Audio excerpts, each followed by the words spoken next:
Welcome back to the Tomahawk. This is Mike and Matt. It has been a busy week of Blackhawks hockey. We have 4 games to talk about, but we're going to give a general overview of the last 4 games and see how the team has progressed over the Columbus series and playing Carolina. First off, what I want to say is that Nicholas Bowden has been a welcome addition to the blue line. I think he's been playing great all 4 games. You know, he was out for 1 game, I believe, for COVID protocol. He came back, and he's been playing great. As a matter of fact, I'm even going to go out there and say I'd rather see more Nicholas Bowden than Boquist. What do you think, man? I agree. I was just going to say that. You took the word right out of my mouth. And I know tonight, I'm kind of jumping ahead, he had a one-timer opportunity, but it turned into an assist for him. Right. Kubelik's goal. It's good to get on the board, any way you can, even if it's ugly. But, yep, I prefer him in over 27 all day. Yeah, man. Ian Mitchell has been playing great. He practically looks like a 2-year veteran out there, man, with the way he moves the puck, the way he asserts himself on the blue line, even moving into the offensive zone and moving around. I think that he asserts himself really well and has been playing really well. For the first game with Columbus, Kaner had another 200-foot game. I thought he played great. I thought the team was playing hard, and really raising their compete level. Through game 2, it was more of the same. Actually, in game 1, it seemed like game 1 versus Columbus, the Hawks seemed to be a little sluggish, and like their feet were on concrete up until about halfway through the game. Moving into game 2, they definitely had more jump in their step, and they were playing much harder. Brandon Hagel's been very noticeable in all of the games that he's played. Lankinen has kept them in games, has been playing. To be honest with you, dude, I think the kid's been playing out of his mind, considering his experience, and his compete level's been in there. He seems to be in position at the right times, and when he gets beat, he doesn't get beat really bad. Yeah. What do you think about game 1? I think game 1, the Hawks could have easily stole it. Just the puck wasn't going in for him. Yeah. And Subban was in net, right? He was. I thought he played awesome, and I thought think he did too. I think he earned his status as backup for now. Sure. He's not gonna outplay Lankinen. Lankinen's, like you said, he's playing out of his mind, and they got to keep him in. Just keep rolling him. Get him experience. And today he looked great too. I think game 2, he kept his team in it, and the Hawks just capitalized on 2 of the mistakes by their goaltender, the Jackets goaltender. Yeah. But what I noticed out of that series was Dylan Strome, man. He's coming to life. He was great that series. And we need him. We need him to step up, and he's been stepping up. I agree with you 100%. We've been pretty hard on him, and I think rightfully so. But I've noticed since that first Columbus game, I don't know, maybe if he had a meeting with Colliton or something, but I think the message was shoot the puck, and that's what he's been doing. It seems like he's been driving. He's had more energy, definitely more pep in his step, and he's been shooting the puck a little bit more. And I want to see that, man. I want to see him shooting the puck, because if Kane and DeBrincat are on the ice together, it's better to have 3 guys who are willing to shoot the puck than, pretty much it's going to go to DeBrincat, and DeBrincat is definitely going to shoot. Do you know what I mean? Yeah, for sure. Keith has been playing pretty well too. I think that he's been playing. To be honest with you, man, I think these past 4 games have been better than his first 4. Well, he's playing like 23 to 25 minutes a game still at his age. That's incredible. Yeah, I think that they need to move him down to 22 minutes. And I need to put this out there too. I think they need to move Kane back down to like 23 minutes. There's no reason that he should be playing 27 minutes a game. I know that he has the conditioning for it, and I know that he has the drive, and I know that he wants to be out there. But we're talking about our main star This guy is going to have a statue of himself outside. His jersey is going to be hanging from the rafters. We want to extend his career as much as possible. Putting him in for 27 games, 27 minutes a game now during a season where we have a bunch of kids that need the experience for playing. And to be honest with you, this isn't a cup a cup driving season. We're not playing for a cup this year. Now, do I want the Hawks to make it to the Stanley Cup Finals? Yes, I do. If you ask me who's going to win the Stanley Cup Finals, I'm going to say the Hawks are going to win because they're my team. But all jokes aside, we should not be expending him more than what we need to, and just let him play hockey. Well, I think that he's playing that much because his defensive game is unbelievable. Like like we've been saying, he's like a Hossa. He back checks. He was in the last minute of the game. He was on his assignment, watching that, taking away that pass to the point, and he ended up getting the puck and dishing it to DeBrincat for that open net tonight. Right. And I think that's why he's out there, because he's dependable and he's earned it.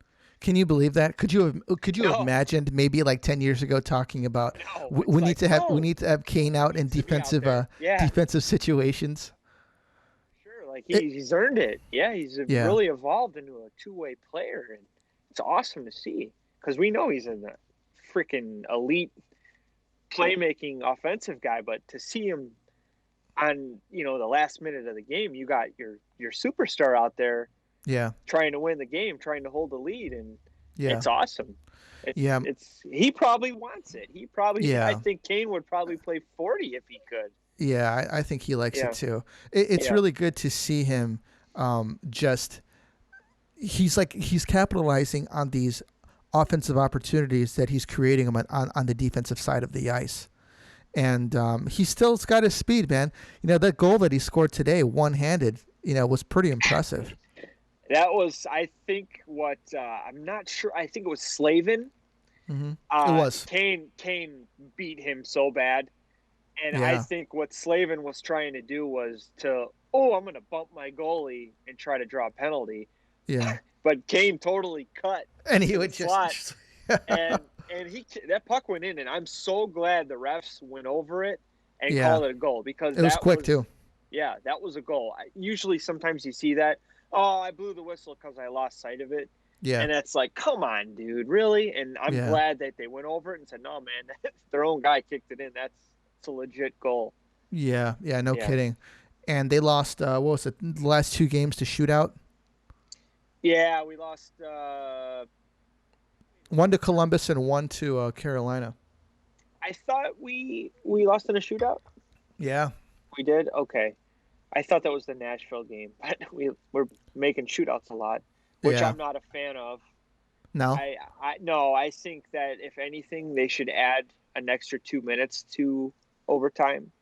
Yeah, and in my opinion, I think if you make it to overtime, you don't deserve a point. I think the winner should always walk away with 2.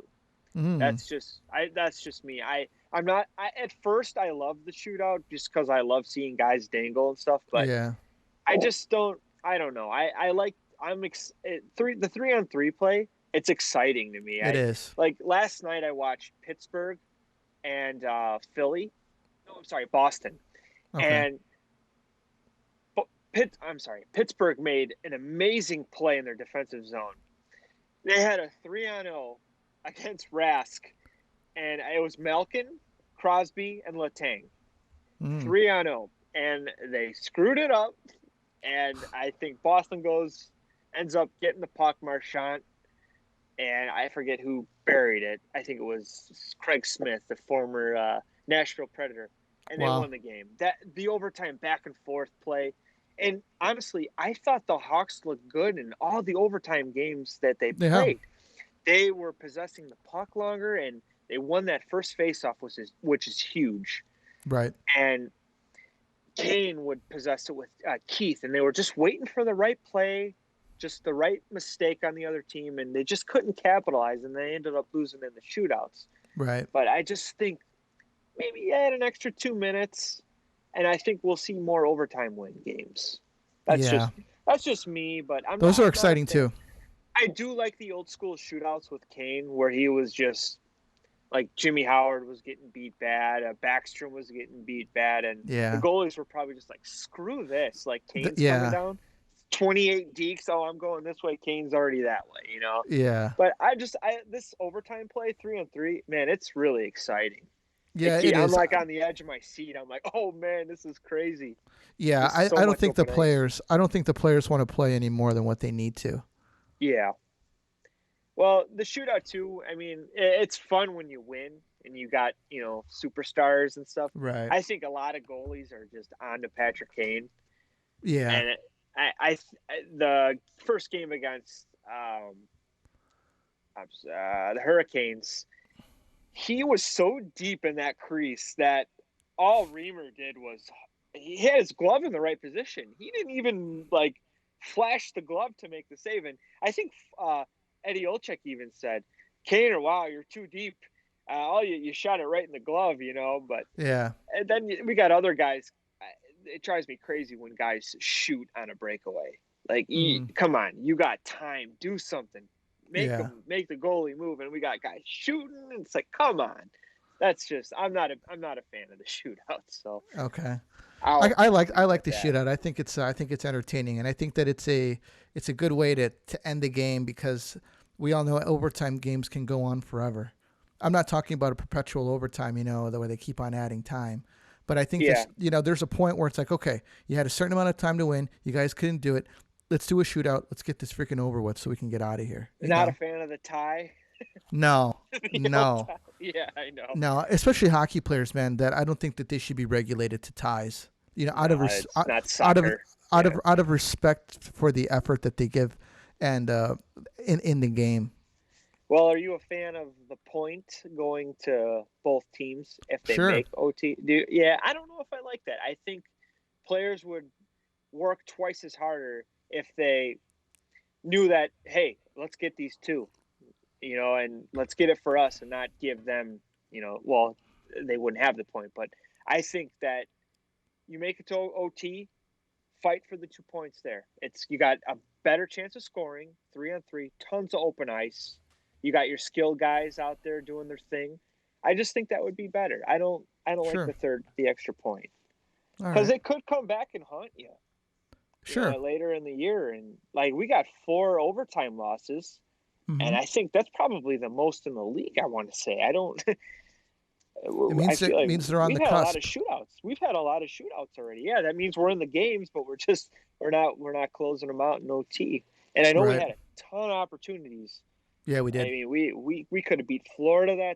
The Panthers. We had them. Lankinen kept us in, and just they got that lucky bounce, and that's I think like we're right there. You know, we give us. I think if we had Taser, and we had a healthy Doc, man, we would be competing. I think for that wild card. I think so too. Or even a slot in the playoffs. But like I said, this division, I think it was made for Tampa. I mean, they're rolling guys. Oh yeah. Yeah. Yeah, they are. So Shaw has not had a penalty in, I think, a game.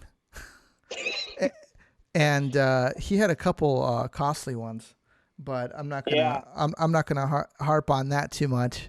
But I will say that Shaw's game is more geared towards luck than actual skill, and his goal today was evidence of that. Yeah, he. But whatever goes in. Gave him a great pass, and he buried it.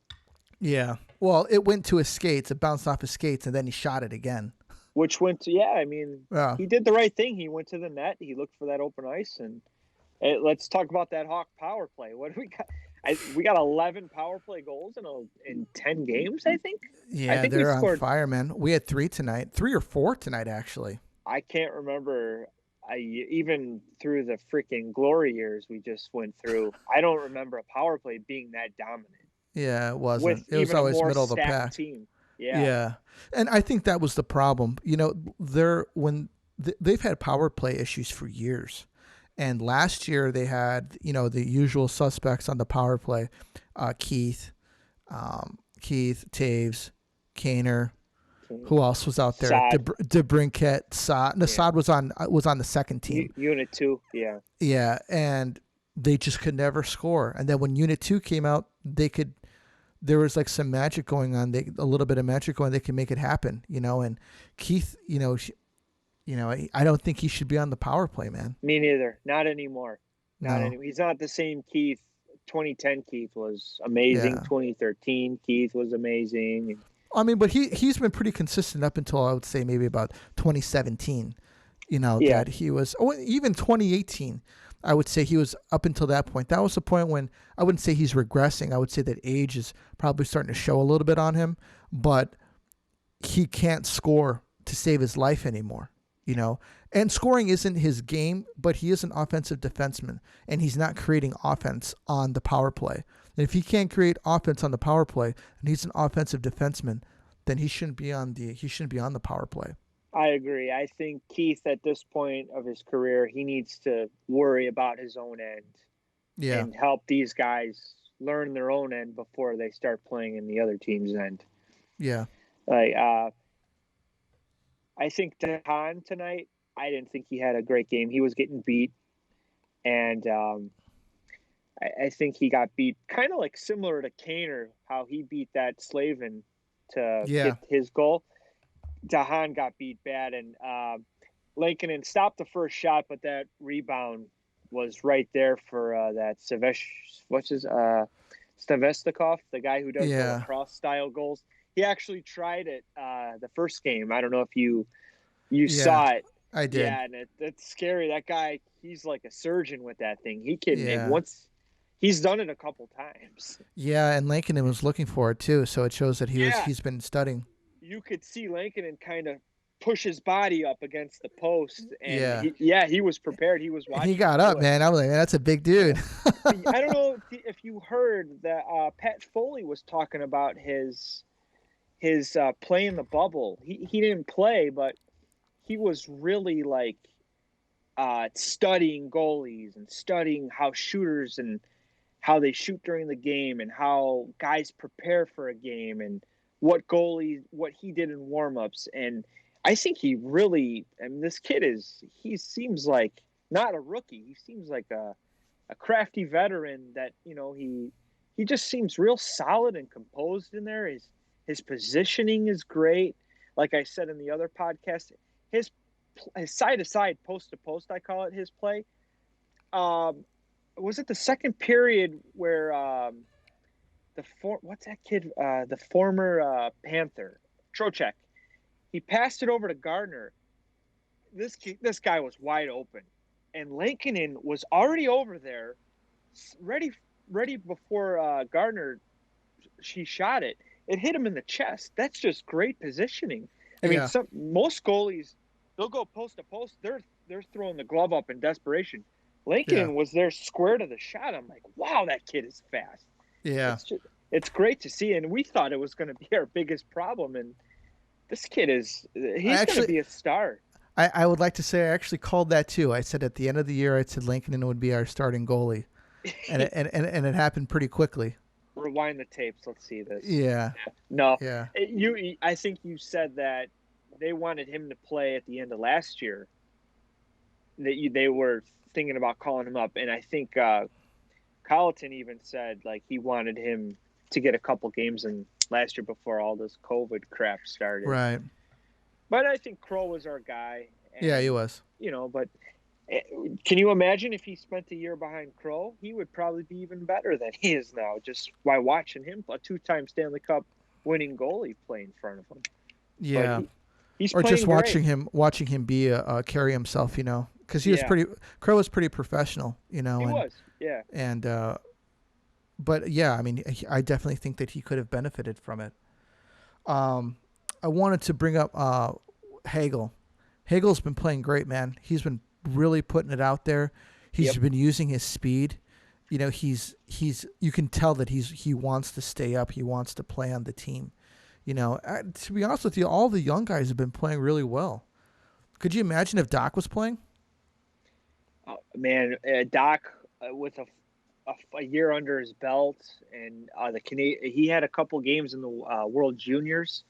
It's like a preseason for him, and then he breaks his wrist. Oh man, we'd have a pretty solid lineup of centers, I think, with some Khrushchev. I think him and Kane had some chemistry. Yeah, they do, man.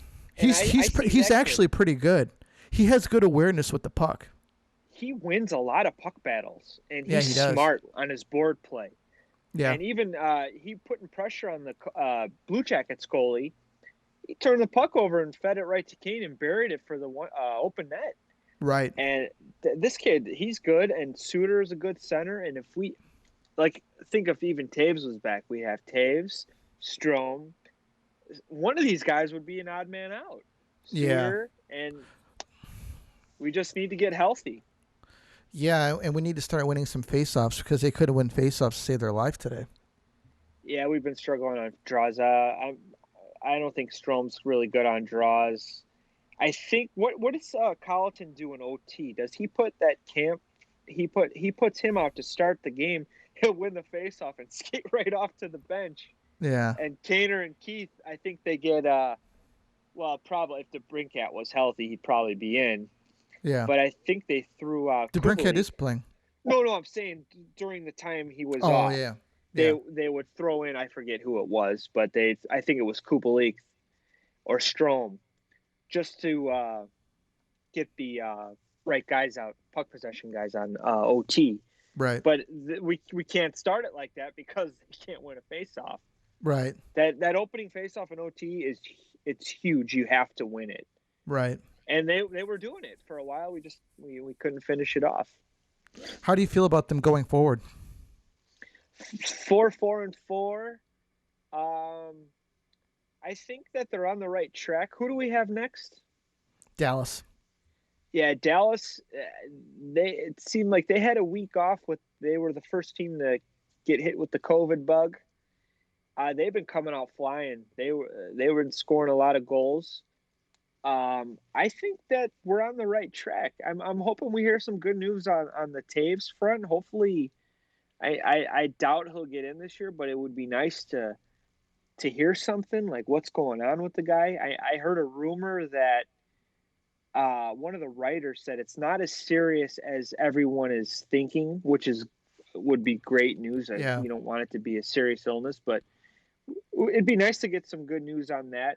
But I think if they keep up this play, I think they kind of what would you call their identity? I think the Hawks are just a grinded out team. I think they're not going to blow you out of the water, but I think they're hardworking. Wow. Yeah. They're a hardworking team, and they're just fighting, and you need it. Going forward, I'd love to hear about Taves, see what's going on with him. Luckily, I hope that it's not something serious like cancer or something like that, because, at the end of the day, I mean, they are people, and but hopefully he's all right. There is, I think, a change coming, and I think the change is that these kids are going to start banding together and forming a camaraderie amongst each other as being, the low dogs on the totem pole.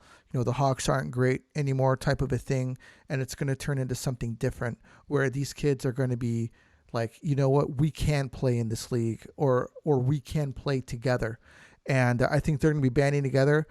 As far as their identity, I think that they're a faster team than you would expect. I would say they're a young team that's inexperienced, but not lacking in talent.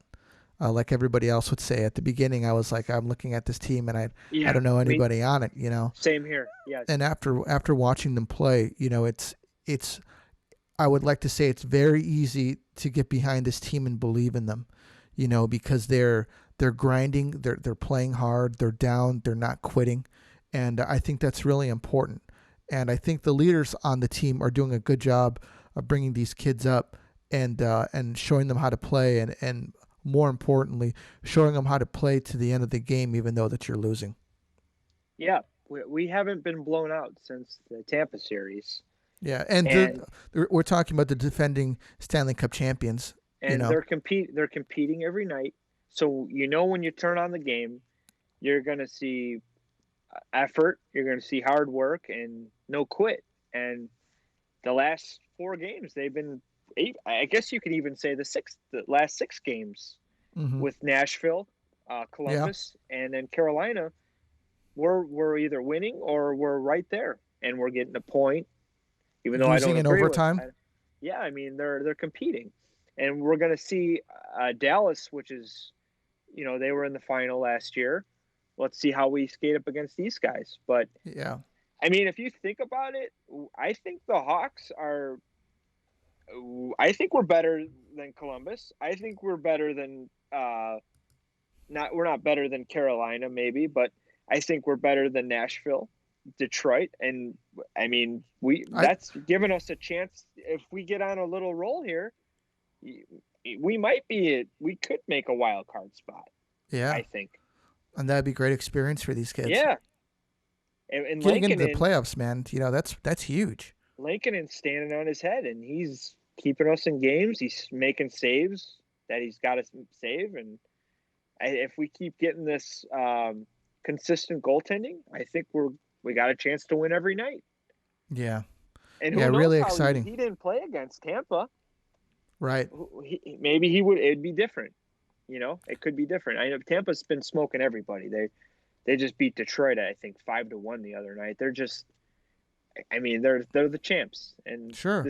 This division is probably theirs, unless Dallas gets hot or Carolina gets hot. But Carolina, I mean, they were good. They were fighting back tonight, and I wasn't really impressed. They got a couple of guys that stand out, like Aho, and I think Teuvo looked okay, on that team. But yeah. I think we're skating with them, and we got some pretty big injuries, Yeah. And I know their goalie's hurt, Mrazek's hurt, but Reimers he's been good for those guys. Yeah. Yeah. Well, I don't have anything else, man. Do you? No. Just I think next series is going to be a big test to see like what kind of a team we are. We're playing a contender, probably to win a division, and hopefully we could skate with these guys because they got some talent on that team. Yeah, or maybe they're thinking to themselves, "We've got a contender over here, a dark horse contender," well, yeah, and those are some of the toughest teams to play, man. Pesky. I think the Hawks are. You could call them pesky. They with the Columbus series, they took advantage of their mistakes, and even tonight, if you take penalties against the Hawks, they can bury you with power play goals. Yeah. Yeah. Yeah. If they didn't score a power play goal, this game would have been out of hand. Yeah, and we got a good goalie who's standing on his head and giving us a chance to win it. Anything could happen. Yeah, I'm excited, man. We'll see how this Dallas game goes, but we'll be back after Game 2 of Dallas. That would be Tuesday. So stay tuned, everybody. And thanks for listening. This is Matt and Mike out.